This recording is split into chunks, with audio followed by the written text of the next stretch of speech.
Hello and welcome to this very first episode of the Motorsport Files. Thank you for joining us. Thank you for tuning in and listening wherever you are. I'm your host, Drew Bentham. I'm Garry Phillips, co-host. Nice to have you on, Garry. Thank you for coming on board as well. This episode is quite rally heavy, and we've also got a really cool feature coming up in part 3. But before we get to that, let's start with F1 news. Garry, what have you got for us? I think this year is going to be interesting, very interesting, because this year everything changes. The cars are changing, slightly smaller, slightly lighter. The engines have changed, or the powertrain, as it's been referred to a lot more now, with the split of energy being 50-50 between the internal combustion engine and the electrics, and also to throw the third change into all of this is active aero, where the drivers will actually have control of the front and rear wings, and DRS is no longer. So I think a combination of those three changes, and the tyres have changed, they're slightly smaller. There's an awful lot changing there. So I think we're going to have a season where, are we going to have a bronze season where just one team hits that sweet spot right from the get-go? Or are we going to be back to watching porpoising as we had in, I think, 2022?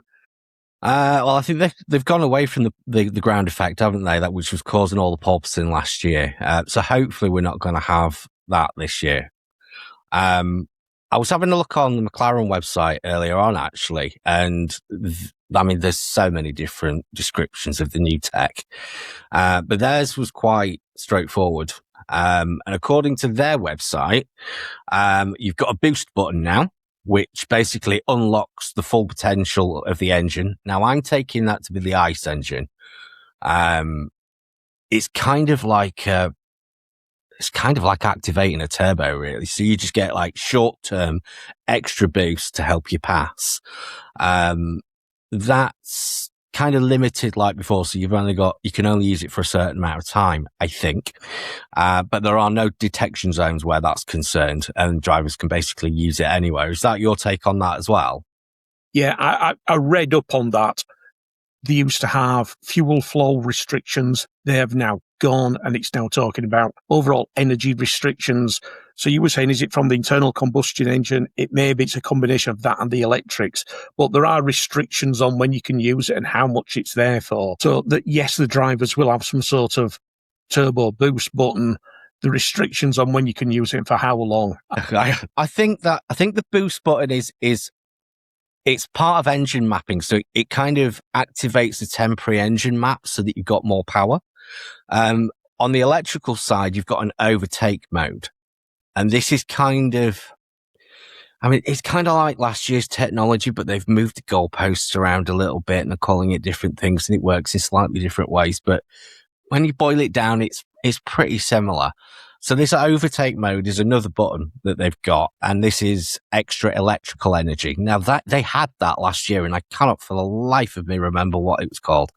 There was DRS and there was something else, and I cannot remember what that acronym was. How quickly we forget. But that's basically push to pass, if you like. So that is triggered by detection zones like it was last year, like the DRS was last year. But that's electrical energy only. And then you've got active aero, which from what I can work out, it's active aero. So it's both front and rear wings, and how it basically goes around corners.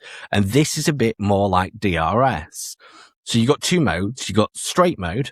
So the wings open, the front and rear wings will open up a little bit, reducing your drag and allowing you to a little bit of overspeed so that you can make passes. And then you've got your corner mode where it all closes back down again so you can go around corners. To me, that sounds like an updated DRS kind of, but it's also on the front wing as well as the rear now. I think the other big change is it's driver activated. It is. I know the DRS, the drivers had to still press something in the car, but there's quite a few articles out there and people talking about, they've looked at and talked quite openly about automating it. So when you get to a straight or you're doing something or you're within a second, this will just fly open or certainly automate the closing of the wings after the straights. Yeah, oh, you've got that recharge as well, haven't you? So there's probably going to be quite a lot of lift and coast happening as well, where the drivers are trying to recharge their energy systems before they need it further down the laps. Yeah, I did read one article, and they were on about where they were forming these regulations, and you can tell why the teams have to be involved, because with 50% of your energy coming from electric, which is basically a battery, yeah, you're thinking, well, I could charge it up on the over-run braking into the corners, and apparently all the teams sort of went, hello, what about Monza? Where it's a ridiculous percentage of Monza is with your foot flat out. So I think somebody then had basically pointed out, maybe it's not going to work that well at every circuit, or it could be very circuit specific. Yeah, I think you're absolutely bang on. But again, that's going to be the fun of this season, watching all this unfold in front of us. Figuring it out, It's going to be fantastic. I think it is actually, and it's a busy season as well. Another 24 races crammed into the year. The grid itself is also busy. We've got one extra team, but obviously we've got two new boys on the grid, haven't we, this year? Mm. What with Audi fully taking over the old Sauber team and Cadillac joining the fray as well. What do you make of that? So they have got a complete new package there to try and get the head round. Cadillac, brand new team, not taking over anybody, but like Haas, they've started off from scratch, but they are going to be using Ferrari engines for the first, I think it's either 2 or 3 seasons, but they are building a factory somewhere in the States to make their own engines. So the amount of money Cadillac are pumping into this is quite a significant amount. They haven't, like Ford, who have bought into Red Bull. Isn't Mario Andretti still involved? Because he was going. So Mario Andretti was supposed to be trying to get his own team, and he was going to be coming on board with Cadillac. FIA said no, you're not having it. And then Cadillac have since come in, put their own tender in, and they've managed to basically bring it home and create their own team. But I'm not sure if he's still got any involvement. I wouldn't be surprised if he does, because the amount of experience that man's got is incredible. And I think they'd be daft not to really make use of that. So even if he's not an official member of the team, he'd be an ambassador. You become an ambassador these days. Consultant. Yeah. No, that's far too common. Ambassador, please. Yeah, he's an absolute legend in the sport. Okay, I'll give you that. Speaking of Cadillac, what do you reckon to the driver lineup then? We've got Checo and I think the only phrase which springs straight to mind is sensible. I think if they'd gone for 2 young new drivers, I don't think that would have ended well. I don't think it would have helped them develop the cars. And I think going for those 2, they've got 2 very experienced drivers, been to a number of teams and hopefully know what they're doing. I always have the feeling that Perez is always on the brink of having a meltdown if it's not going well, and if it doesn't go well this season, is he going to fall out with himself and fail? Whereas Bottas, I think since he left Mercedes, he just seems to be the most chilled out guy going, and I just think he's getting paid to drive an F1 car, and he's just going to be as happy as Larry. I mean, I'm not going to say that you're not right, but when I heard the reports on the podcast that Checo has done recently, I did try and have a listen. Unfortunately, I don't speak Spanish, so I couldn't understand a word of it, and I couldn't find a transcript of it anywhere either.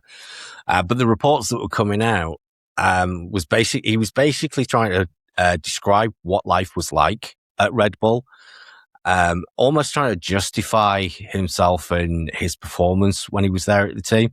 And it sounds, basically he was confirming everything that the fans were basically saying, that the car is built around Max, that it was tailored to him. And then you weren't allowed to go faster than him because they didn't like that. They got upset. And if you were too slow, they'd also get upset. So you had this very small little window that you could perform in. And if you didn't, you were out the door, as we've seen, 3, 4, 5 times now with subsequent drivers. So I do feel for him. And I think now he's with Cadillac, I think he's in a completely different work environment. And maybe if they start doing well, I mean, they're not going to win, but I mean, if they're, competitive in the midfield, I think that's a great result for their first year of competition. And I think he'll be all right. He'll be happy enough, don't you think? I've never. Obviously, I can't drive a Formula One car, and so on that level, he's infinitely better at driving a car than I ever will be. But I have never, ever, he's never really done it. You've never rated him? No. The only thing, the thing he will always stick in my mind as, real random fact here, is a lap record holder at Croft. Checo Perez? Yep. Wait a minute.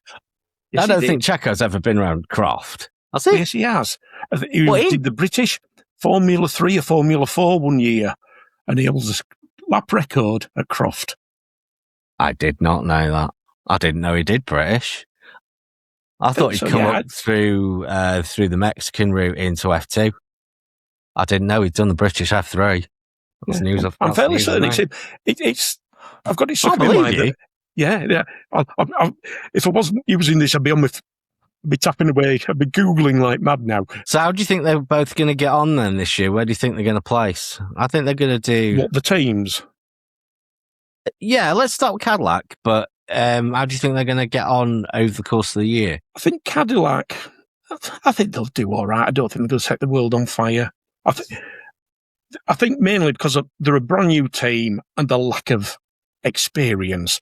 I know it's new rules for everybody, but the other teams have been doing this as a team, as a group of individuals, engineers, the drivers, and everything for a period of time. And Cadillac are new. They're trying to make it all work together. I think, not for a lack of trying or anything else, I just think they're going to struggle a bit. And I think if they don't finish last, they'll be happy. There's so much hype around Williams at the moment, making huge progress forwards. Obviously, they got a couple of podiums last year, so they've really made a move forwards. And James Vowles has said for a long time now that he hadn't cared about those previous seasons. It was all about 26. It was all about moving forwards, and they made a start on that last year, as we saw.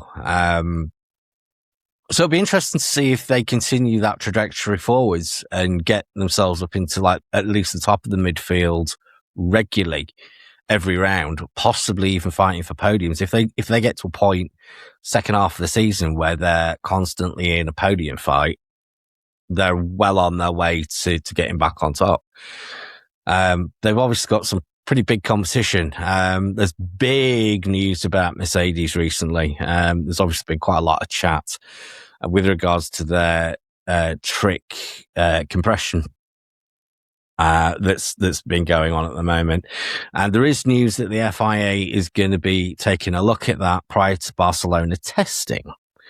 Now, I can't see them banning it at this late stage. And even if they ban it halfway through at the summer break, it just doesn't sit well with me. I feel very uneasy. I think the problem with it, my take on it is, firstly, nobody actually knows if this is true. Is it actually true or is it just rumour? The fact that the FIA are going to have a meeting would indicate there's something going on, what we don't know. It would appear that whatever Mercedes, maybe Red Bull and other engine builders have done is, in my opinion, within the rules. Absolutely. They've looked at the rules and they've seen a gap, an angle on it, which they've exploited. And everybody's getting really excited over this. And you've got those who are Mercedes fans are going genius. Those who aren't Mercedes fans are going cheat. I always like it when somebody finds a gap. Good on them. Well done. For me, yeah. I mean, for me, the FIA set out a set of regs. And I'm assuming that they get checked and checked and checked and checked before they get released. So at that point, they are happy with them. If at that point, a team of engineers finds a grey area and maximizes that and makes the most of that, that for me is innovation within the rules. And that is absolutely fine. You know, F1, WRC, all the top level motorsports in their niches, they're all there to find that little bit of extra performance, and that's where it's found. And of late, the last few years, the FIA in a number of different disciplines has done my head in, because as soon as they find that little bit, they ban it. Yeah. Like last year with McLaren's heat dissipation material that we were talking about on the brakes. Genius idea. Why ban it? Get the other teams to bloody come up with something. Yeah, I think the thing with this compression ratio thing, when you look at it and all the rumoured gains they're getting, managed to find out there are some rumoured power advantage they've got, which seems to be the highest figure I can find is 13 brake horsepower. 13. Now, we're talking about cars with a combined electric and internal combustion engine output here of somewhere in excess of 1,000 brake horsepower. I know it's another 13, which is a really nice thing to have. It's 1%. And I know in F1 terms, 1% can make a massive difference. What difference that makes to lap times, I genuinely haven't a clue. But if somebody was sat there with 100 brake horsepower gain or some big number, I'd be a bit more excited. But 13 brake horsepower, I just think somebody's been clever. I love it when these really, really intelligent people, these teams employ, like you were saying last year with McLaren and the trick metal for the brake ducts and things like that. I absolutely love that when somebody is thinking so far outside the box or laterally that they'll come up with these solutions which just give them that bad thing. And I think that makes it, yeah, if they have gained a bit, fair enough. I think with all the other changes in the cars, I think there's going to be quite an interest. I'm hoping for quite an interesting disparity of lap times. So am I. Knowing who's got it. And the thing is, where are they gaining or losing on those lap times? Is it aero? Is it engines? I think some drivers will be able to cope with the active aero. Your Alonso's of this world. Verstappen, who's just some sort of freak, who will be able to make it work. It might actually open up some creative options, to be fair. People diving down the inside where normally they wouldn't have done. I'm thinking Hülkenberg for that. I'm thinking a bit of a hero performance from people like Hülkenberg, who can just go, yeah, whatever, let's go. Let's have it. We've got a brand new track, and it's the second race to be happening in Spain this year.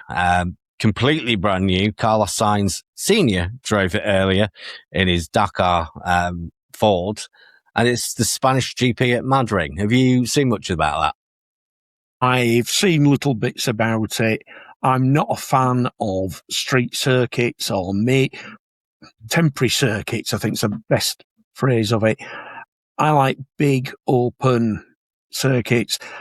We haven't seen the completed thing. I hate some of these more modern things. One of my favourite pet hates is the Saudi Grand Prix in Jeddah, where you're racing between concrete walls. The images on the TV are, it's a car flashes from between two concrete walls, goes round a corner and disappears between two concrete walls again. If it's like that, it's going to drive me to distraction. The actual circuit itself looks all right, but until somebody's driven there. But why do we need another Grand Prix? Why do we need one on an industrial estate on the outskirts of Madrid? They're saying that it's a hybrid track. So it's somewhere between a regular circuit and street circuit. As to how much of that is going to go either way, I'm not sure, but there has been a lot of interest in it. I mean, it's got some bloody fast sections in it. I think it's got a potential, or it could just fall flat on its face. As long as it's not yet another street circuit, I'll be happy. I mean, I don't want them to go the other way either, because one of the tracks I really, really don't like is the Paul Ricard track in France. It's too wide. It's like driving in a giant car park. Way too much runoff. Way too much. Too many painted sections. It's not a nice track. Whenever you see that, it looks like somebody has taken a runway and painted a circuit onto it. Yeah, there isn't exactly. actually any corners. I don't know, it's when you go to some of these track days on an old airfield and there's a line of cones which make a corner between the cones. No. I mean, if you want a corner, dig the rest of it up. Put some grass down. Well, it's funny that I've spoken to a few people about this very matter, actually, about track limits. There's a very simple way to deal with track limits. Stick some grass and then some gravel, and that will stop them. That will completely stop them from taking that risk. Right, we'll be back in a second, just after this break.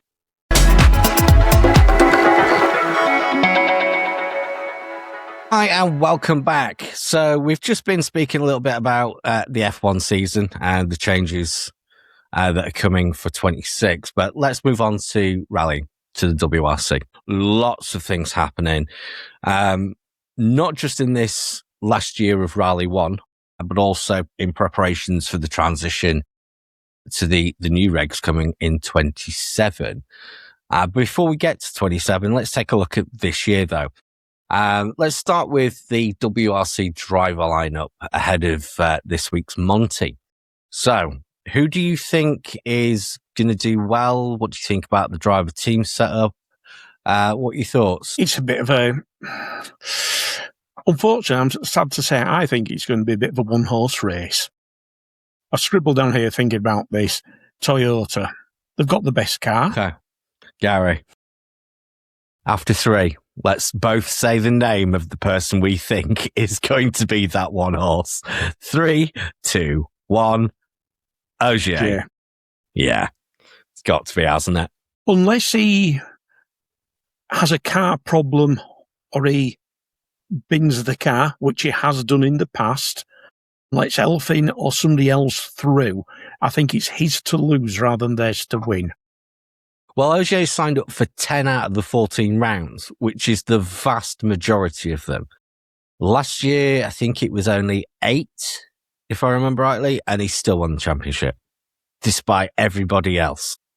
I think the thing is, when you look back at it, they're sort of saying, Elfin placed. Did he have a podium at every rally?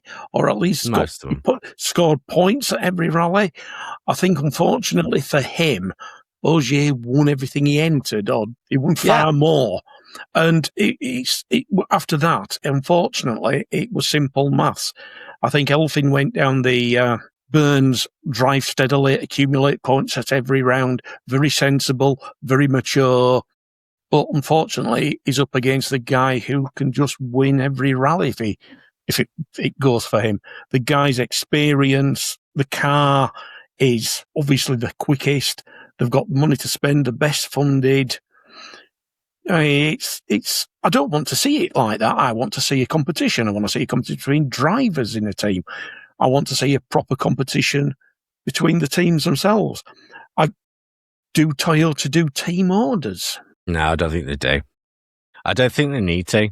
I think from their point of view, so that they're going to win the 26 championship, because I don't see Hyundai overcoming their issues from last year, let alone coming into this season with anything close to a competitive package. It's too far gone, I think, at this point, especially considering the reg changes next year. I think the main difference, to be honest, between Ogier and, let's say, Evans, is that when Ogier is leading the championship and he's first on the road every single rally, he's making more of his Fridays than Elfin does.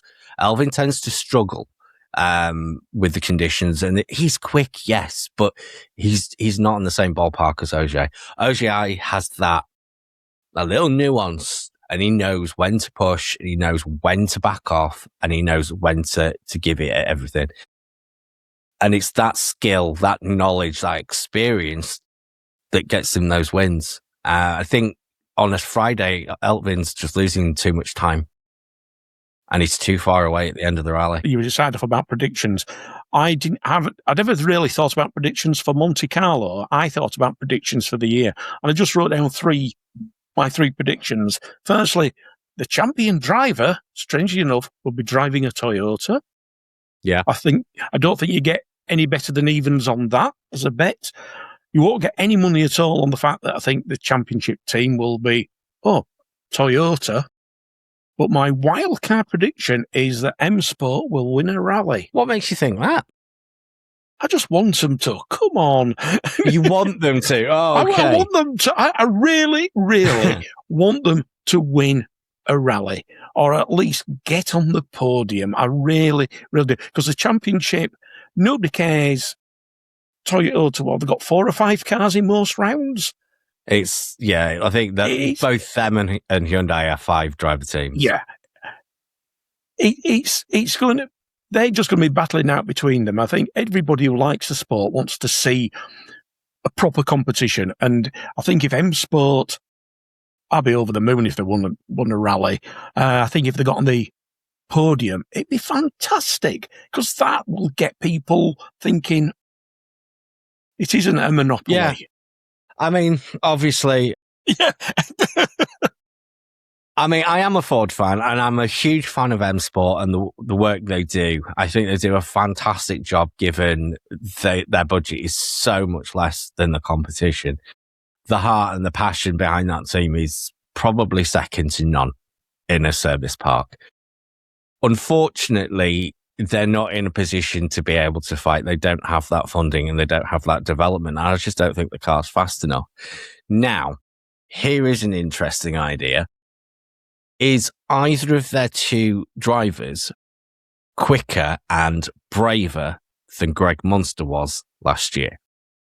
Because if they are, and they pull a Sesks out, they're in with a shot of at least a podium. I think they're equal to him. I really do. I don't think he was massively streets ahead of them.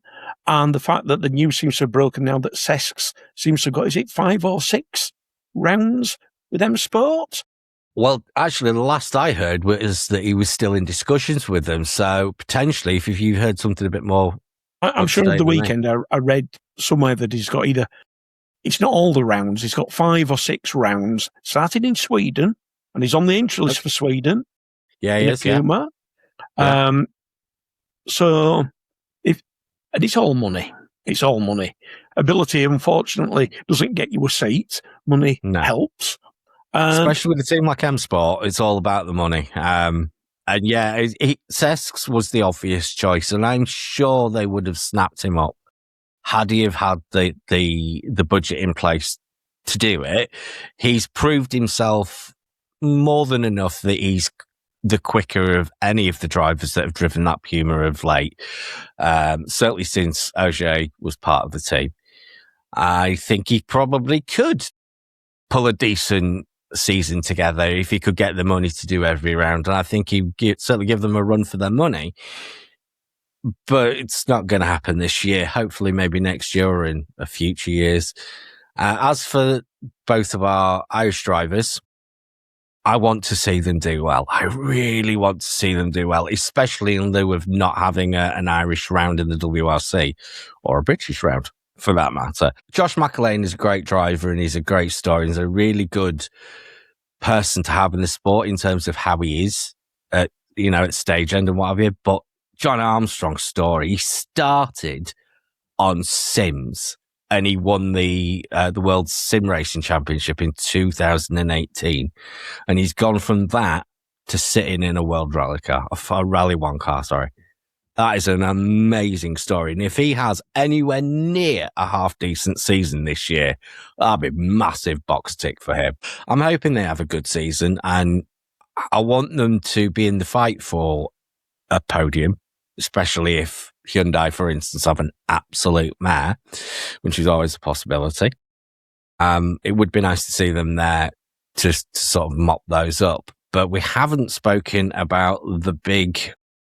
Can we call him a big signing? Yeah, I think we can. Toyota's big signing this year, we've got an old name back in. We've got Oliver Solberg joining the ranks of Rally 1. I am loving it. I cannot wait to see Oliver on the stages. I mean, he proved it in Estonia last year. He can win a rally. Whether or not he can translate that across the whole season, we'll see. But I mean, having a Solberg back in WRC is amazing. I think having a Solberg back in is good news. He's a good driver.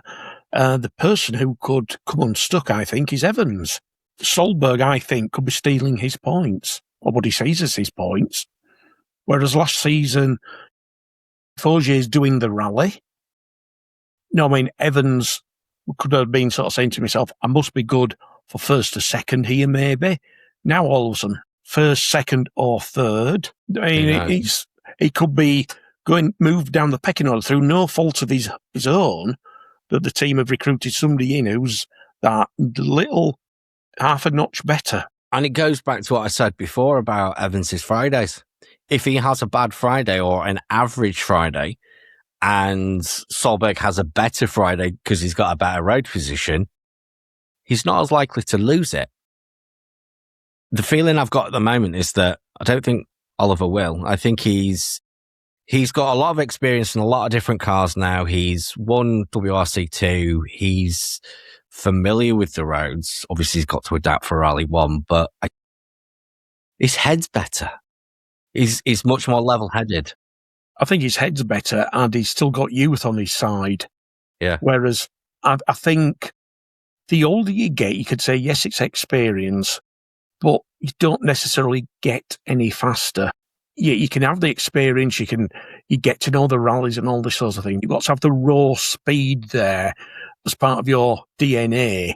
And if you've got that, you can polish it. If you haven't got it, you can't make it out of thin air. It's not there. And I think Solberg has potentially, because of his experience, his background, the family behind him, to be quite honest, he's served an apprenticeship.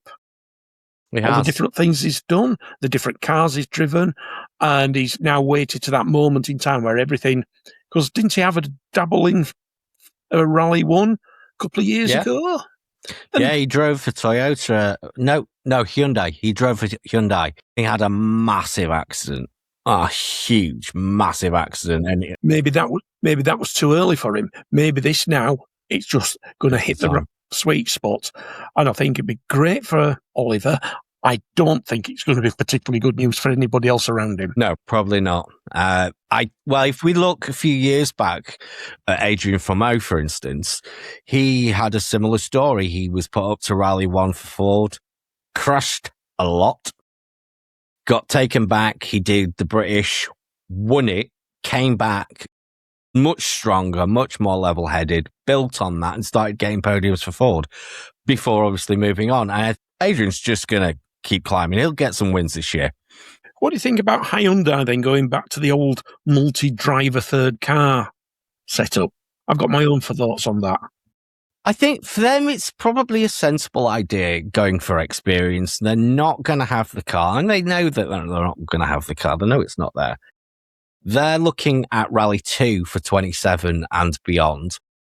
Whether that Rally 2 develops into a proper WRC 27 or not, we'll wait and see. So their focus is largely on 27. So to have that rotating third car with experience is probably a good, sensible option. It's going to allow the main two drivers to push on every event, knowing that if one of them has an accident, you've got a pretty decent driver coming up behind to keep those team points. And in Hayden Paddon and Danny Sordo and Esa-Pekka Lappi, they've got some really good drivers there.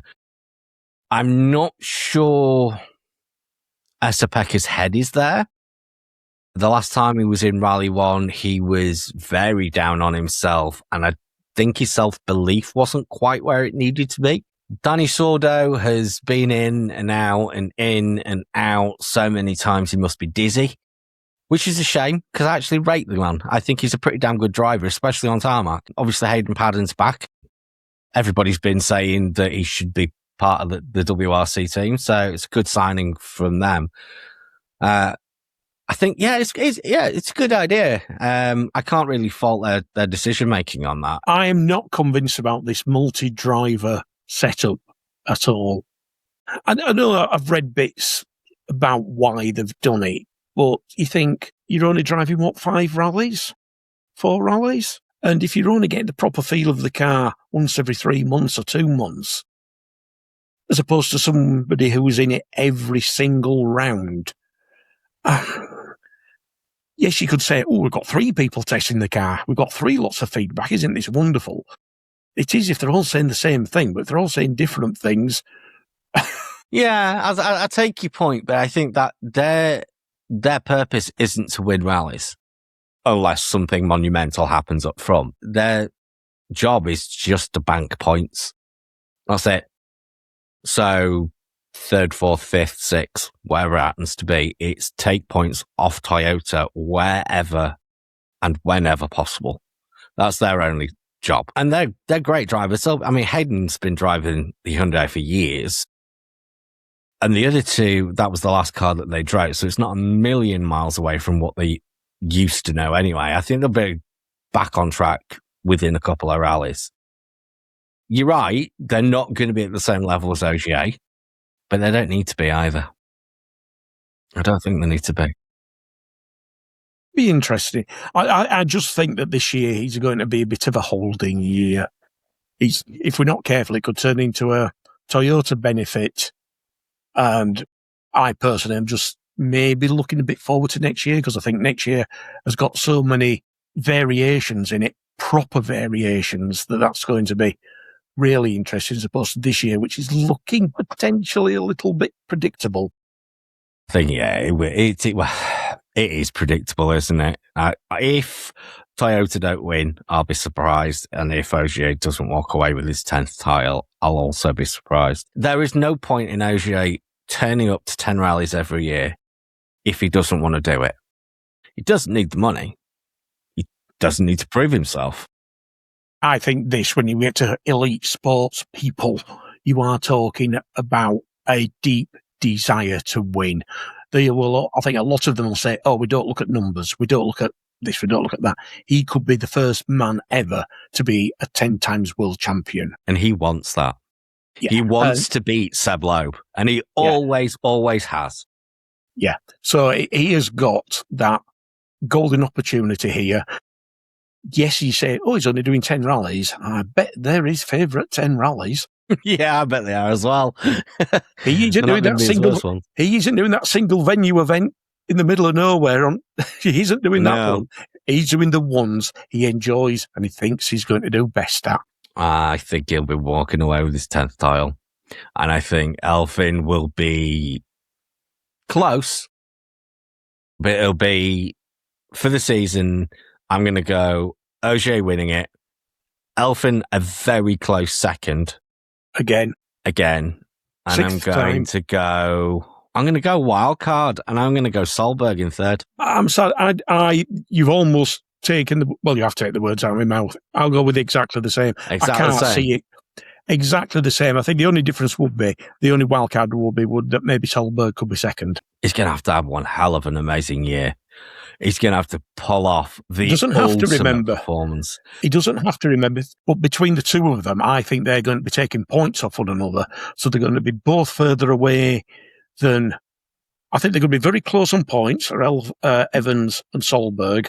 But because they are pinching points off one another, Ogier will get an even easier ride, because those two will be squabbling amongst themselves. Obviously, 2026 brings back something that everybody has wanted for a long time, a new manufacturer. Lancia are back, and it's Monty. I think it's great. So I wouldn't describe it as a manufacturer. I'd like to describe it as a brand. Okay. I'm glad you actually mentioned that, because that's obviously one side of the story that a lot of people are saying. And I get it. I do. I get it. But if you look at the wider context, most of the automotive landscape are all umbrella companies now. There are very, very few standalone brands, let's call them, shall we, that could enter under their own name, like Audi have in F1. Most of them are under umbrella companies like Stellantis. And the fact that they've now chosen Lancia instead of Peugeot, personally, to me, it makes no bloody difference.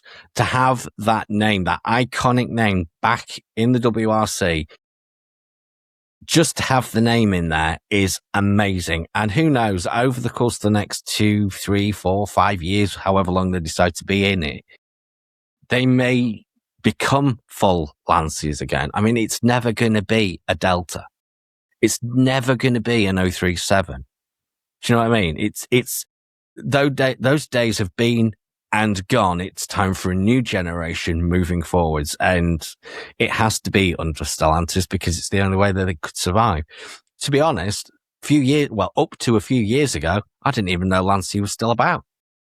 I thought they'd gone under and they were toast in history. I think the thing is, whether you want to call it a brand, a manufacturer, or something else, you have got somebody who is new to the sport. Somebody's bringing something new to it, additional. A new and additional. It's a different team. If it's getting people's imagination, you've got all your TikTok generation who might also think, Lancia, what's that? I'm sure they're still big in Italy, but like you sort of said, I don't know how many years ago it is since they sold a car in this country. I don't know if they've got any plans to sell any more either. But that's irrelevant, really. You have got somebody joining the WRC under a new name, brand, whatever. And I think if that is helping build and support the sport, we've got to applaud it and welcome them. Yeah. I think so, because you can't constantly say we need more manufacturers or brands to come in and then complain when they do.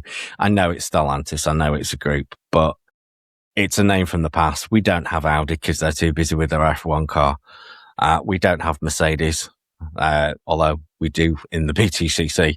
There are very few. Honda have never really been interested in the WRC, I don't think. So the choice is pretty limited. So I'm going to applaud them and I'm going to welcome them in, and I look forward to seeing how they perform. Who knows, in 27, when the regs change and they've got a year of development in the car, they might even be winning it. Who knows? Yeah, I think you'll find out fairly quickly, have they basically got a competitive car? Because they're up against some very, very good existing Rally 2 cars. So they've got a massive benchmark there. I don't think we'll find where they are on that. Not straight away. It's a case of where are they at the beginning and do they actually make progress? And if they are up there swapping times with people and they're slowly getting faster, that's good. It's good for competition. It's good for everybody. I mean, the first couple of rounds of the WRC have always been specialist. You've got the Monty, which is out there on its own. Then we move to Sweden. Again, pretty much our only full snow event. And you don't really get into regular forest gravel rallies till the third or fourth event. So we'll see once we get to there how they're performing. But I wish them well, and I'm really, really hoping that they do well and they actually start to sell some motors again. I hope they're brave enough as well, especially with the change in the EU's directive on electric cars, to actually put a decent hot hatch out. Easy for me to say. You notice that Skoda have done that to celebrate their 130th, 125th birthday. You can now get a Skoda, what's the little one called? The Felicia? Fabia? Yeah, Fabia. The small one, the Fabia. They have now they haven't gone back to, called it a full VRS, but they're doing a mildly hot one with stickers and nice wheels and stuff like that on it. Just trim then. It's trim. I think it's got a more powerful engine than any of the others. It's a proper thing. You're thinking maybe there is hope. I hope so. I mean, in a wider sense, I've started to see bits of old come back, and I'm hoping that things settle back down again and we start and enjoy driving again.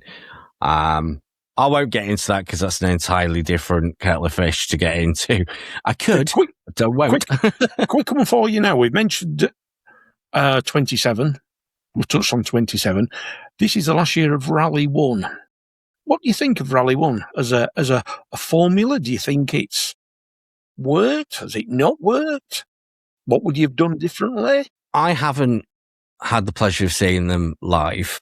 Neither have I. I will say that up front. However, I have spoken to somebody who is very well in the know, who has seen them live and says just how amazing they are to watch live. However, they haven't really fulfilled the role of a top flight car in motorsport. They've been too niche, too expensive, and they haven't been sold to, let's say, the general public in terms of private teams. Well, they were totally restricted just for the WRC. That's what I mean, yeah. You couldn't use them in any other competitions. So your rich clubman who might have had a $500,000 or so, happy to burn on a Rally 1 car, couldn't. Well, he could, but he couldn't use it. Outside of the WRC, no. And I think that was a major flaw in Rally 1. To begin with, it had the electric side of it too, and then they decided, oh, that's a bit too fragile. You want how much to repair it? Every single rally? No tar. And then it got taken away. I think it's borderline a failed project. It could have done better. Yeah, I wrote down here, not a classic. It's really not, is it? I don't think it's going to go down in the annals of rallying history in the same way that Group B or the 90s WRC cars did. Yeah.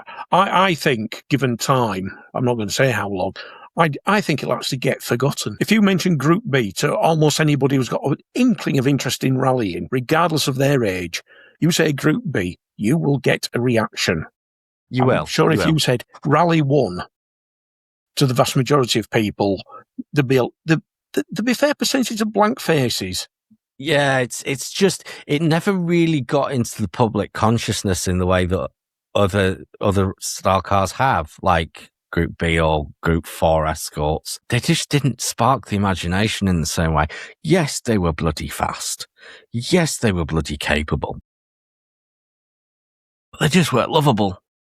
This is probably going to be a really controversial thing to say, and people in the comments are going to go mental. But I really don't like the way they look. They're ugly as sin. There isn't a single pretty Rally 1 car out there. Not a single one. I've never liked any of them. And obviously I never will because it's been canned. But no, it's not for me. Not for me. I'm looking forward to... I think you've made that clear. Yeah. Do you know what? In the past couple of years, I've still watched Rally 1. I've still watched the WRC, but I've started watching ERC with all the Rally 2s and actually enjoyed it far more. The competition has been there. The cars look like cars you can go and drive on the road. It's exactly what rallying was always about. I would just say, go and watch BTRDA Gold Star Forest Rallying. Well, yeah, it's fantastic. It's fantastic. Yeah, I'm a regular Raponian in, well, all of the rallies up here, to be honest. Always have been since a little kid. Here's the name for you. Cartel Rally, 1988. I was there. National Breakdown before it. National Breakdown before and it, and the Mintex before that. Yes, somewhere I've got a Mintex sticker on some scrapbook somewhere. I'm hoping it still exists. Yeah, very fond memories that I don't share with Rally 1, to come back to your point.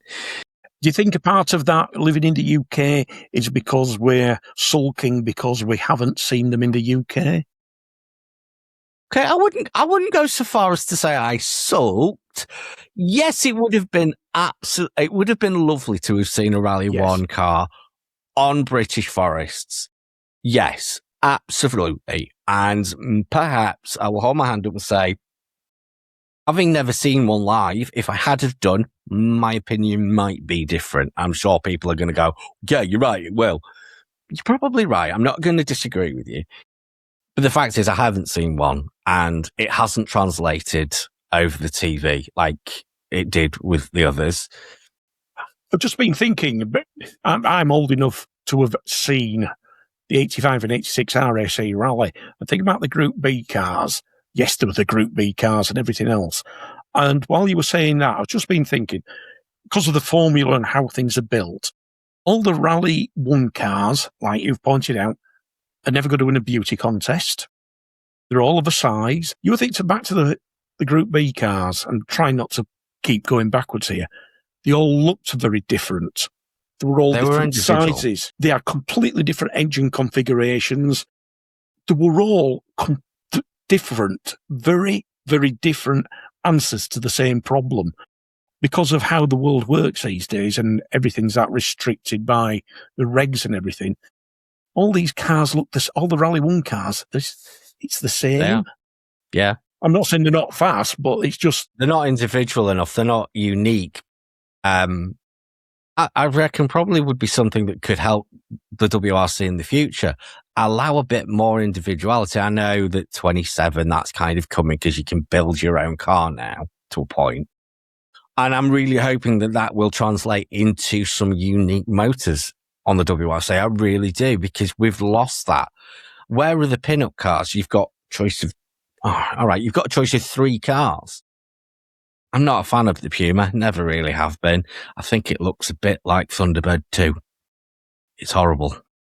I'm hoping that the new regs do bring some individuality to the cars, because it's needed. I mean, in terms of the WRC future, what are you thinking? Well, there's all sorts going on. We've still got an absence of a promoter going into 26. I think the promoter is a massive thing, which has been missed by a lot of people. Its importance. I think you could almost do a show on where does Rally need to go and everything. I think the thing I'm really interested in is, apart from Toyota and this project Rally 1, nobody else has actually committed to building one of these WRC 27 cars we're aware of. So that's interesting. And how will these compare to the performance of a Rally 2 car? That are we going to be sat here after next year's Monte Carlo and there's been 4 WRC 27 cars which finished 17 hours ahead with the Rally 2 cars? Or are they going to be even Stevens? If this formula gives them a massive advantage, you could have a really, really sad season next year with the WRC 27 cars just driving off into the distance, where the Rally 2 cars are struggling against it. The Rally 2s are supposed to be brought up towards the 27s, and the Rally 1s are coming down to the 27s. So they're supposed to meet somewhere in the middle. I'm assuming that the 27s are going to be still a little bit faster.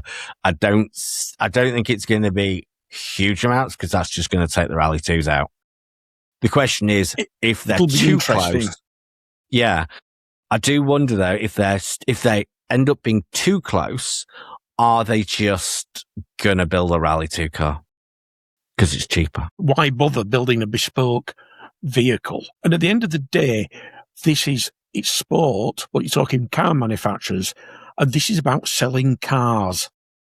You have got a Fiesta, you've got Hyundai, you've got Skodas, you've got Lancias, which look like something you can go out and buy.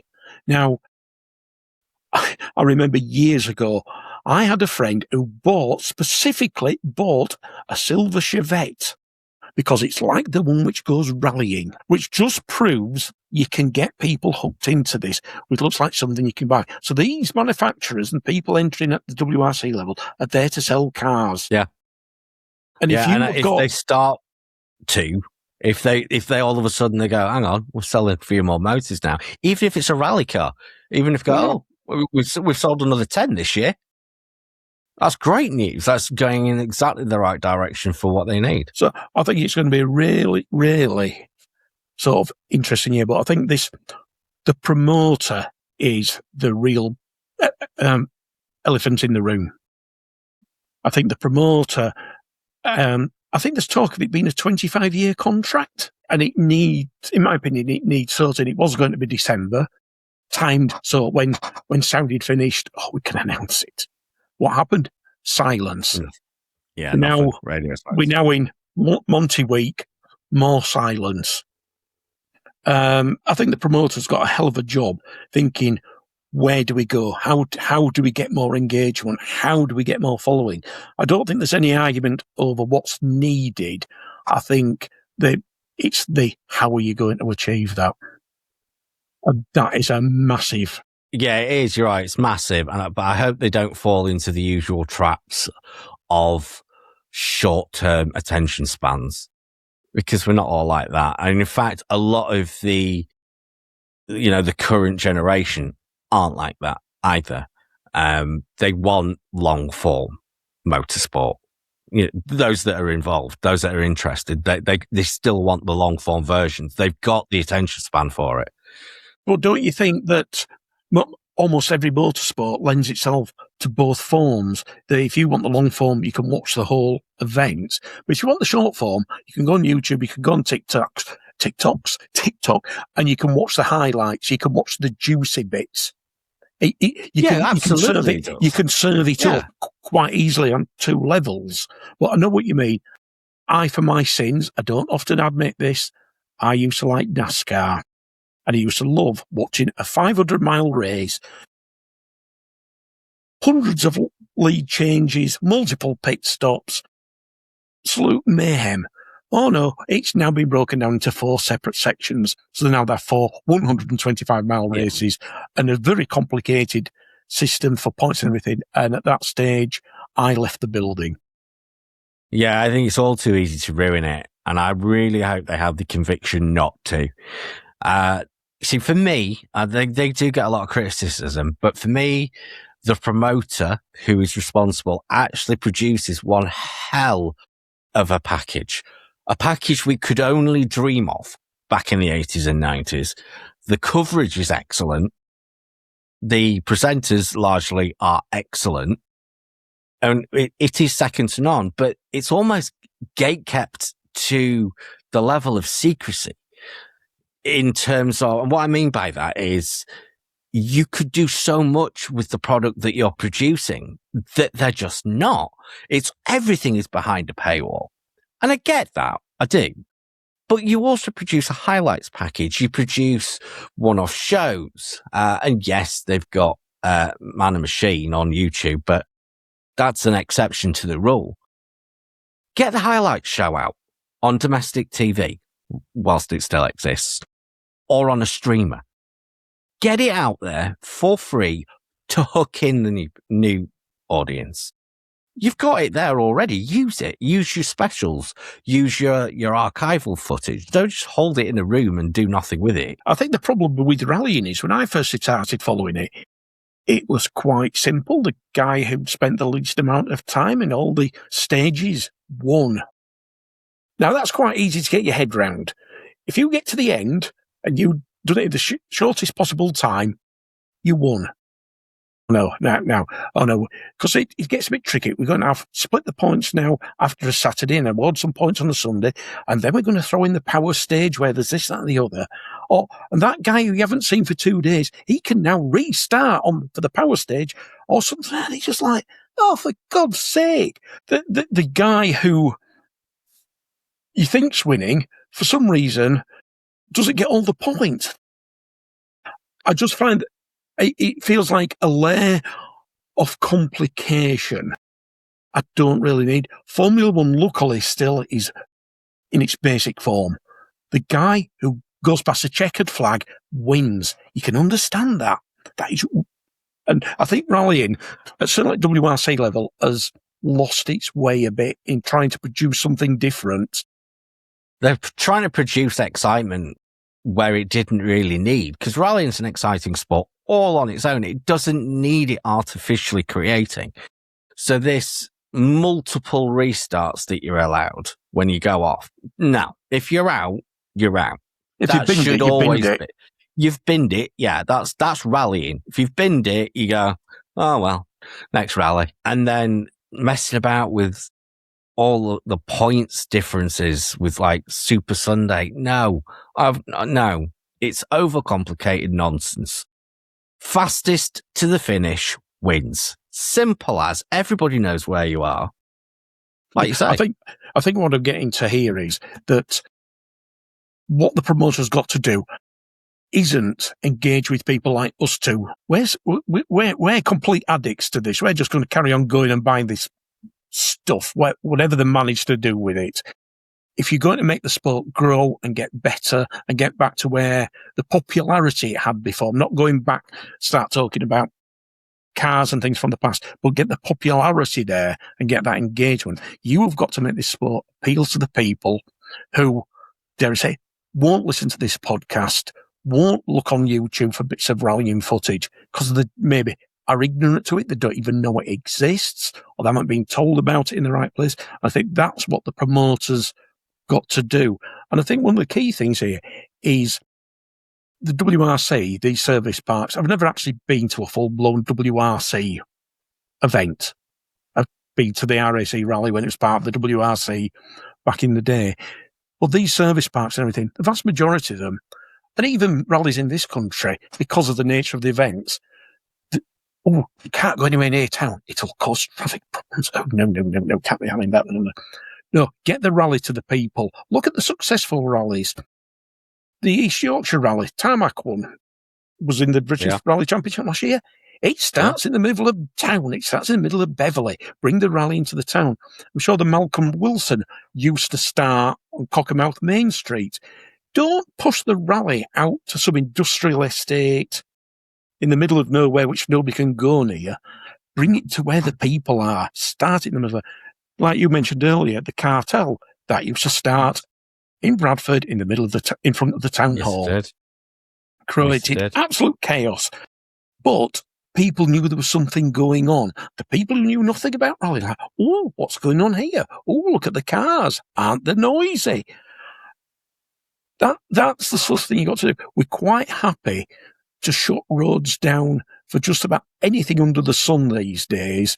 It is interesting as to what they could do. We'll have to wait and see. There are things there. I think the one thing we can't get away from, rallying, because you're effectively doing a stage from A to B and you're doing multiple stages, it's a long, strung-out, linear event.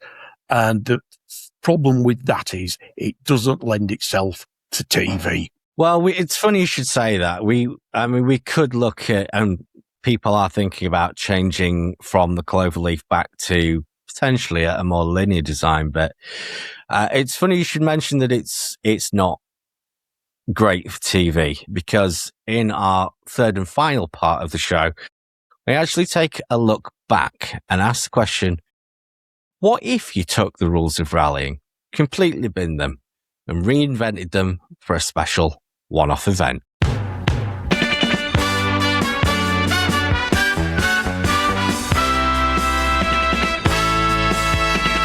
What if you were to take the rules of rallying and reinvent them for a one-off event? Well, this is exactly what happened in the late 80s for what became a 2-year event.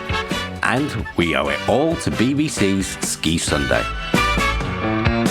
The BBC set the challenge to come up with a way to promote and help educate the audience about this amazing but little understood sport.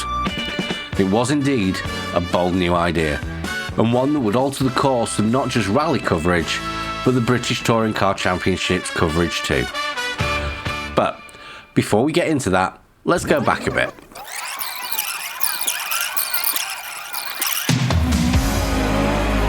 For those of us who had already fallen in love with the sport, we needed no convincing to pack a flask and head out into the stages to watch our heroes battle it out.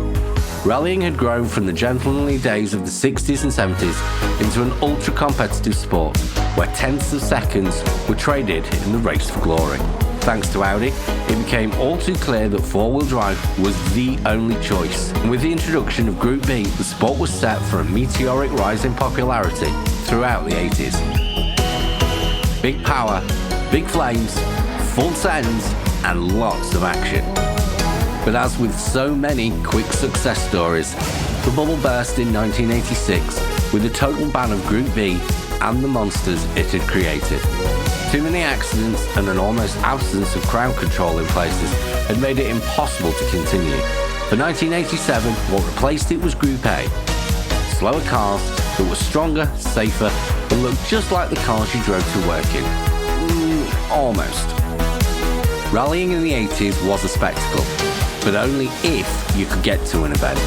For those that couldn't, your only option was to read about it in the paper or hope for a short segment on Grandstand, BBC's flagship sports show. But in 1989, things were about to change in a very interesting way.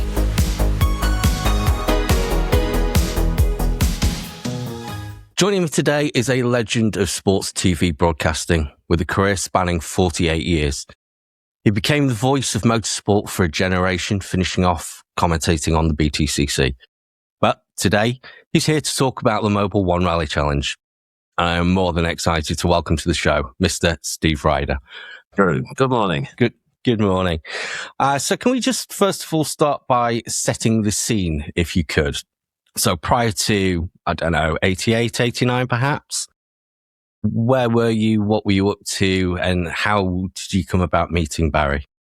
Prior to 88, 89, I joined the BBC in 1985. Very fortunate to join at a fairly elevated level, presenting Sports Night and Grandstand. I'd moved across from a similar role on ITV, and during the course of which I'd linked up with Barry during the ITV years, the early 80s, working really for fun on things like the World Rally Championship when I possibly could, and also the British Championship, and feeding into the output of World of Sport.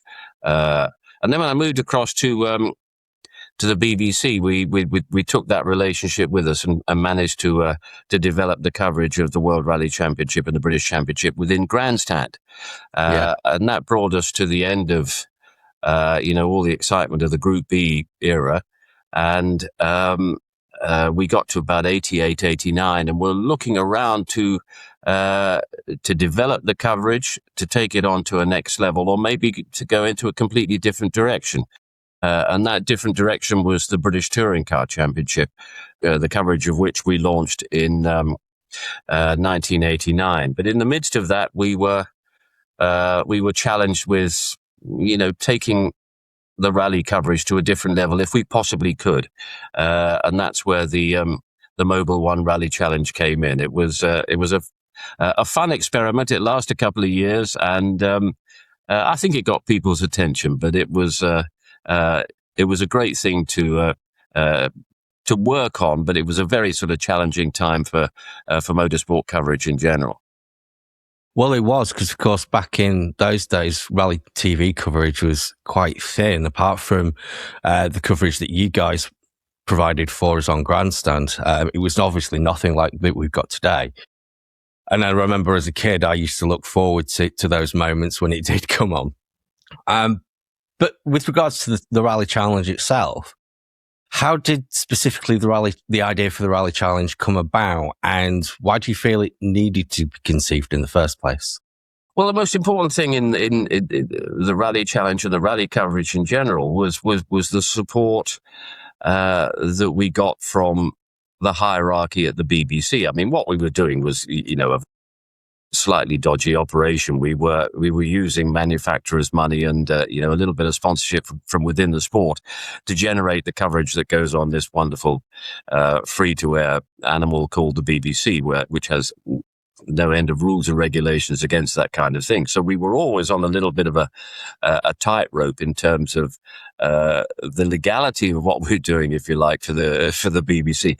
So any kind of reaction from the highest level of the BBC, we went, oh my gosh, we're for the chop here. But there was a head of sport and a very sort of forward-thinking guy, a legendary head of sport at the BBC called Jonathan Martin. And he came to us. We'd done a couple of years of the British Open Rally Championship and we'd done the World Championship and so on. And they were little sort of 12, 14-minute inserts into Grandstand between the horse races and all that sort of thing. And he said, I want to talk to you about the rallying. And we thought, oh, gosh. And he said, I launched a program when I was at your level called Ski Sunday. And we used to do all the, the winter sports and so on, and then realized that, we weren't doing anything to really increase people's understanding of the sport. So he launched, what became, a very, very well-known Sunday afternoon program, Ski Sunday. And he said the great thing about Ski Sunday is that you see everyone come down the hill and you see a camera pretty much on the last 2.5 minutes of their run. So somebody loses an edge on the outside of that bend, you can see where they lose a couple of seconds and all that sort of thing. And he said that's what rallying needs. He said rallying is fine for, great pictures, but, if they go into the forest for 20 minutes and come out a second and a half, behind the great, you can't see how, why, what, or whatever. It is just great pictures. Yeah. So why not design something where you see every second of every stage, and you can do the old split screen, and you can actually, in theory, define where one driver is quicker than the other. Yeah. And he said that's what rallying needs. If you can have a stage where every second or the majority of the stage is covered by cameras, be it onboard cameras or be it trackside cameras, so that you can actually analyze where one driver's approach is different to another. He said you can actually emphasize the competitive element of rallying and the technique and where one guy is faster than another. Go away and try and invent something that will do that. And of course, to do that, you have to have complete control of the event. So we came up with an idea for, I think it was 6 stages, couple of miles long. The gaps will be filled by the evolving technology of onboard cameras. We will flood the thing with as many trackside cameras as we physically could, and do it in a manner in which, the old split screen thing of Louise is quicker here because she's done that. Penty is quicker there because he's done that. And try to give the viewer a little bit of an insight into the competitive element. It's not just cars going fast. It's not just clouds of dust. It is actually what the driver is doing, and what the driver is doing in comparison to an opponent and so on. It was a worthy attempt. And the other great benefit of what we were trying to do is it gave you time to talk to the drivers, and it gave you time to explore who they were, what they were about, the sense of rivalry, what they were bringing to their sport, their craft, their technique, why one is different to another. And we had a lot of fun with it because whatever came across on the screen, there was a lot of standing around and chatting and drinking cups of tea and coffee and just talking. And you never got the chance to do that when you're covering the Open Championship or something like that. So I'm not surprised it didn't last much longer than 2 years, because the whole thing got overtaken by technology that really is able to deliver that kind of coverage. But it was an attempt, and it was we were very lucky in the kind of personalities that we got to take part, and the level of manufacturers that got involved as well. Indeed. Well, I'm pleasantly surprised, one, that it was the BBC behind it, rather than yourselves or another independent taking it to them, that wanted to take on the sport and explain the sport for the majority of people who just don't have a clue about rallying. So that's kind of interesting. And the other point that you made about the technology was also interesting, because obviously, as we've mentioned at the time, the camera angles and things, that you didn't really get much of that prior to the Mobil 1 Rally Challenge. So, and it was really interesting that you said that was a point of the design of the show really early on. What sort of access did you have to things like in-car cameras? Was that something that the BBC had to develop, or was that an emerging technology at the time? It was very much emerging technology. And, the great thing was that, unlike providing coverage for an established event, we had complete control. So we had probably an hour to set up each car between each run. Okay. So it wasn't a question of, flying into a service area and, our mechanics, our onboard mechanics climbing all over the car. That car wouldn't move until we were absolutely ready to provide the coverage that we wanted. So that was a huge, great luxury. And in 1988, 89, the onboard camera coverage was at a very, very primitive stage. There was nothing. There were no microwave links that were really cost effective or practical. So everything was recorded on board the car on VHS recorders. I mean, you look at the wider spectrum of motorsport in those days. There were no onboard cameras in Formula One. That was something for the very distant future. So it was a platform for us to try to really exaggerate and to take the viewer as close into the, what was happening in the cockpit and behind the wheel as was physically possible. And to that end, you were able to be particularly cute with camera angles and, stuff that you were able to bolt on in the car and so on. And it was also the technology that enabled us to take a step towards circuit racing the year later. It was the same sort of technology that we brought into the British Touring Car Championship, and of course, what we saw from the next 5 years of the BTCC was based on the antics of various drivers via the onboard camera. And it was a very exciting time because you all know the kind of material that these cameras could generate. But unless you had complete control and a sort of iron grip over the access to the event, you couldn't really reliably produce that. But that was what the Mobil One challenge gave us. And you can't imagine the circumstances in which you could do what has to be called a made-for-television event in quite the same way. I think it's fair to say, really, then, that the show, the Mobil One Rally Challenge, it kind of really set the blueprint for modern-day rallying coverage, and by the sounds of it, BTCC too. So it's kind of an unsung hero, more so than I realised, which is always nice. So you've got this idea, you've got a very clear idea about the technology, about locking it down. How was it developed there further on than that then? How did it become a reality, as it were? It needed support, and it needed the support of the BBC to say that not only do we endorse what you're doing, but here is a slot that will exist within Grandstand. So that is 4.5 million viewers day one. Outside of that, we'll also create a half-hour slot somewhere on BBC Two on a Thursday night or something like that to give you an extra platform. So you go away with that kind of broadcast scheduling support, and then it was a question of talking to the manufacturers, and it was gratifying to really get the kind of reaction that we had from manufacturers who were prominent within the British Championship, Ford and Vauxhall and Peugeot and so on.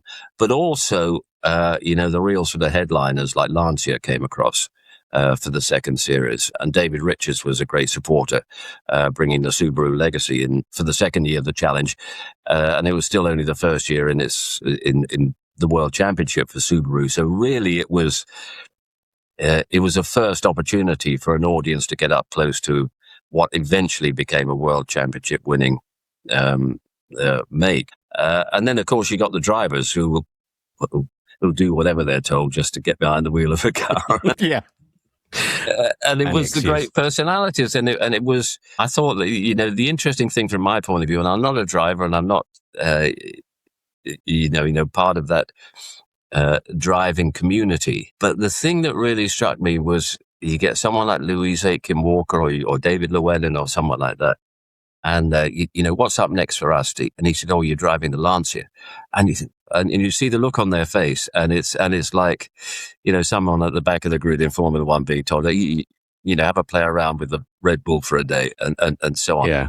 And they were just, all of them, like, kids in toy shops. And it was that look of, wow, I never knew it did this. I never knew we could do that. And it was helping the audience understand what a rally car is all about, as they understood what a rally car was all about. And, it was refreshing because you were taking a step into the unknown along with them. And they're all great communicators in the sport anyway. And it was great to have them on board. I must admit, it must have been quite brave for David Richards to bring the legacy in its first year of competition. I mean, obviously they had their teething troubles on the start of the day, which set filming back. I remember that, but it just showed what that car could and would eventually go on to do. But I mean, you mentioned teams, Lancia obviously being one of those. I can imagine a certain amount of gatekeeping, secrecy, that sort of thing going on, because these were still active drivers in their respective championships. So how were the complexities handled with regards to non-team drivers driving the cars? Was that ever an issue? It never was, and it never became an issue. Really, it was, and that surprised me because I think. At that stage, there was there was a little bit of sort of subterfuge going on, and there were a lot of politics going on, but not to the degree that it put up barriers within the sport. And, drivers were there to understand different characteristics of cars, applaud the things that, really impress them, and, wonder about, things that confuse them. And I think most of the manufacturers there, things like the Vauxhall and the Ford, were well established, and there were no sort of secrets to come out of the bonnet there. But I think that there was a genuine relish and appetite from the manufacturers to make sure that that their car, that their name was going to figure in this series, because apart from anything else, the marketing value of 4.5 million people is irresistible. And I think that conquers all sort of confusions about any sort of weird bells and whistles they might have under the bonnet. But it was also a great chance to explore the wider stories of why Lancia has done so well in the World Championship, why Vauxhall has done so well in the British Championship, and so on, and rerun some of the great footage that have been generated in that direction over the last few years, and as a result, it became as much a magazine program as an event program. Okay, you had a leaderboard and you had people going quickly and all that sort of stuff, and you get to a final where the title is up for grabs and all that sort of thing. But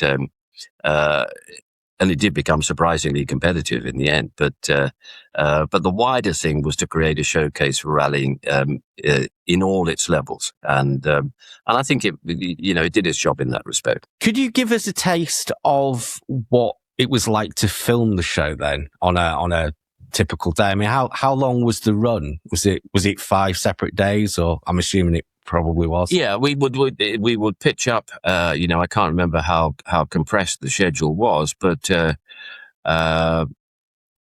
certainly one round would be a day and a half in terms of shooting. Everyone assembling the night before, and nothing too stressed.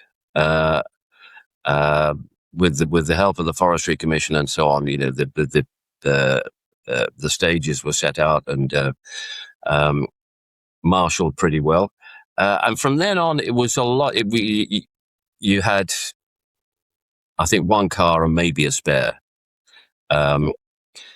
So Stig Blomqvist would go off on a run. There'd be no real practice runs, but there's probably an hour between each run for the car to be completely refettled to be exactly the same condition and quality for every single run. So if you have the dodgy suspension, that had to be sorted for the next run. So you have probably the best part of an hour between each run. So it became it should have become tedious, but it was actually very sort of light-hearted and very a lot of sort of coffee and bacon sandwiches and stories about great events on the Isle of Man, or this happened to be on Monte Carlo or something like that, and we tried to capture as much of that as possible. And then so it was a long day, and it was if you were trying to sell it as a live spectator sport, you would have no chance, because you would see a car about every hour and a quarter. And but from the point of view of a compressed television product, it was it was great fun. Great fun. Are there any stories that you remember from those times in between the stages? Anything funny? Well, not really. I mean, there was nothing.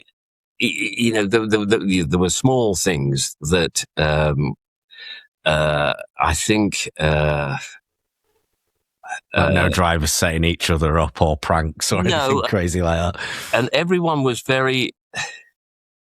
10 tenths is the philosophy of every rally driver, but there was a sort of briefing. Look, don't go out and stuff the car in the trees because the entire program will be in trouble if you do that. So there was a little bit of sort of holding back. I remember that I think Stig on the final round of the at Isle of Man of Series 1 in 1988, was it? Had a fairly big lead, which was rather whittled away, and he won the whole thing by about a second and lost about 10 seconds on the final stage. I think a lot of that was down to becoming very relaxed in the sponsors area for about 6 hours before. I might have that wrong, but but he did make a real sort of exciting finale of it all. And then you had Malcolm Wilson and Penty on the last day of the second series, and you got an idea then from exactly how competitive it was. And Nicky Grist, who's co-driver to Malcolm, was still very, very proud of what they did that day. And I think it really gave an extra insight to the casual viewer of the relationship between driver and co-driver, because so often on a long event, you got a co-driver who has to maintain a sort of dialogue for a 20-minute stage or something like that. But here it's don't put a foot wrong for the next 2.5 minutes. And you get a real sense of extra pressure in the relationship, which I think came across in the program. I think it did, actually. Yeah, it was a really good insight into the inner workings of a crew. Unlike most motorsports that are just a single driver, you really do have a team, and the co-driver provides such a managerial role alongside the obvious co-driving duties. Something that's probably even today not that well understood, to be fair. I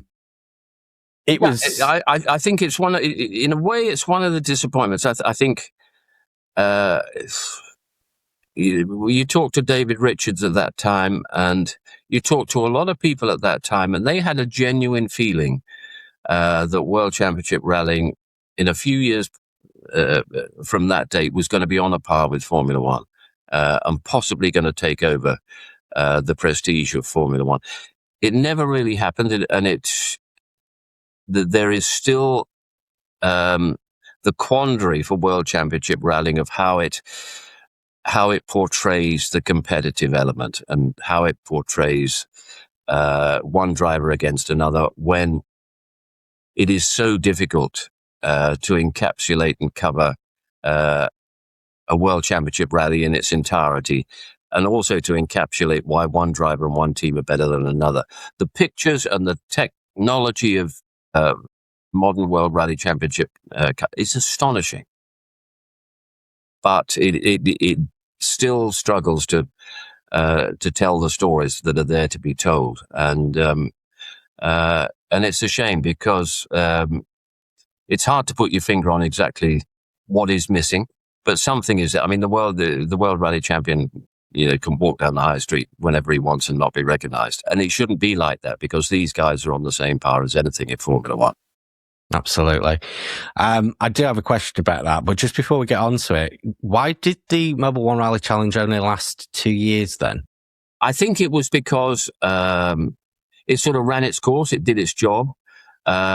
It was never going to be, it had to become something else if it was going to develop. We could revisit the same, bits of forest in the corners of northern England whenever.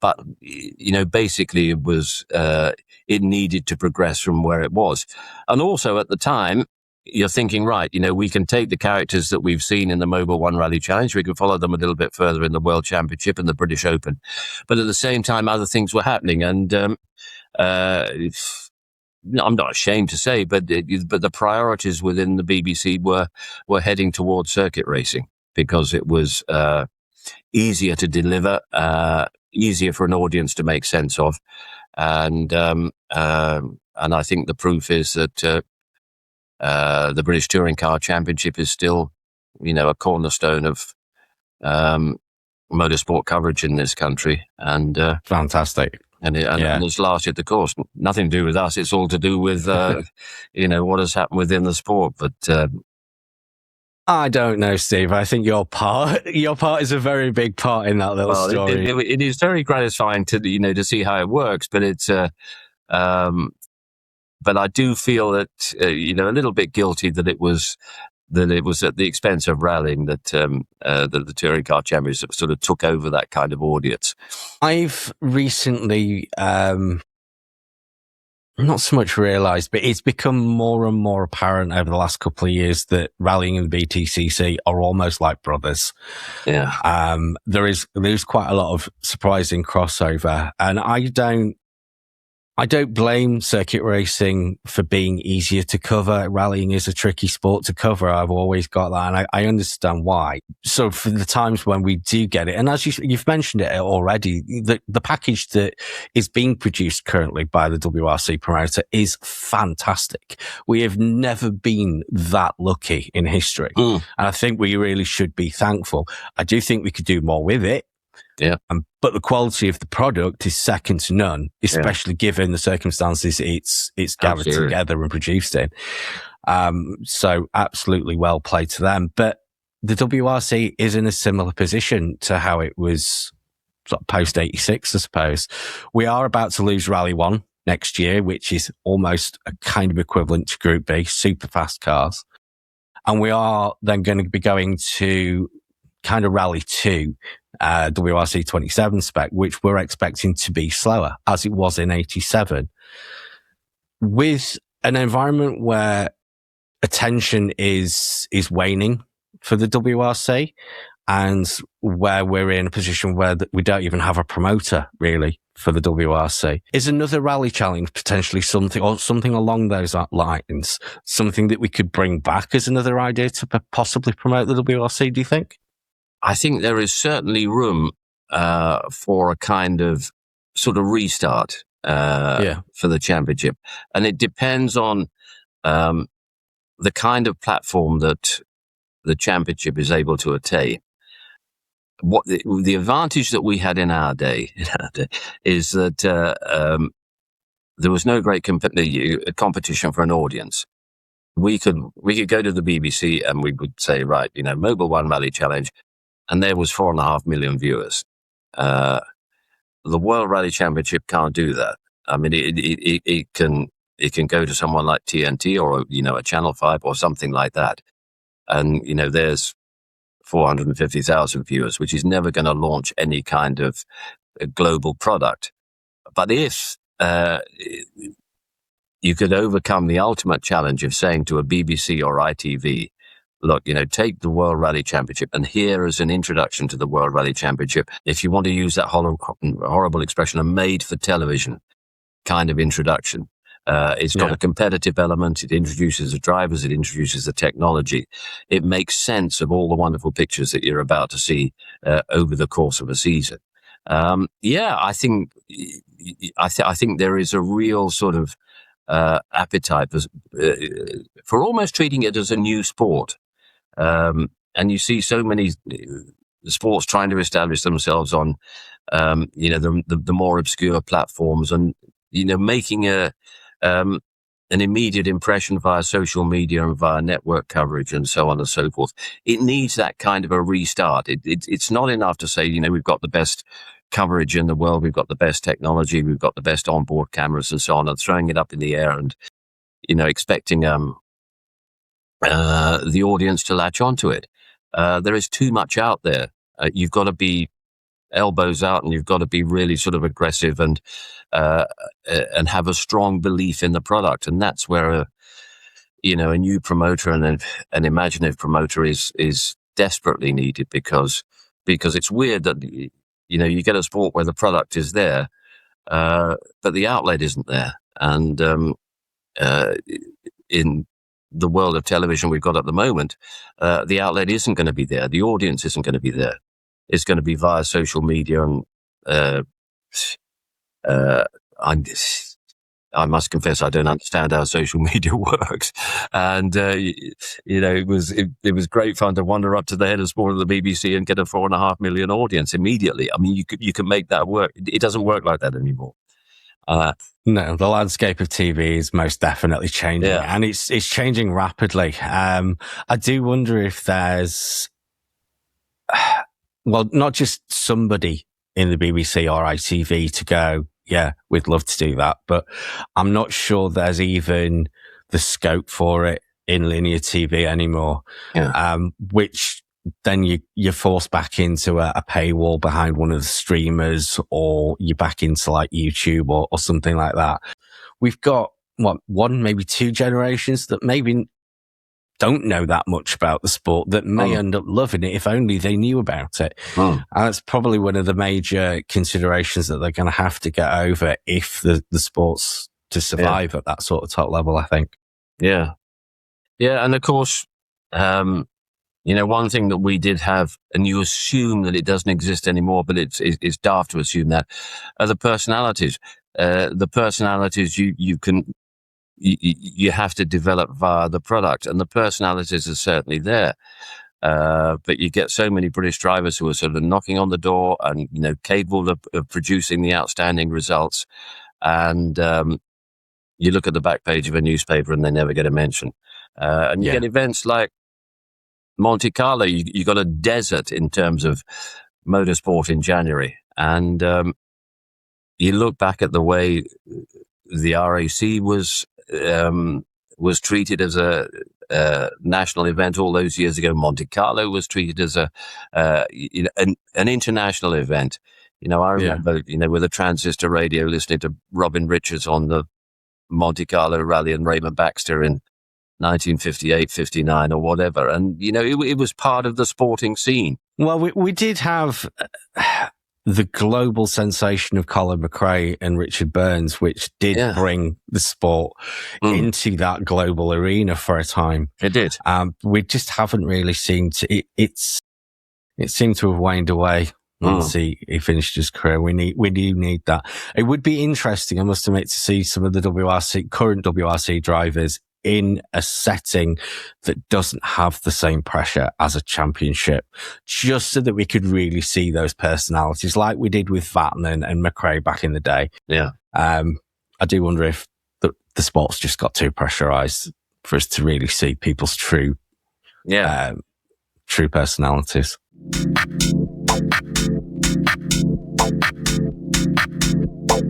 Thank you very much, Steve. Drew, thanks, mate.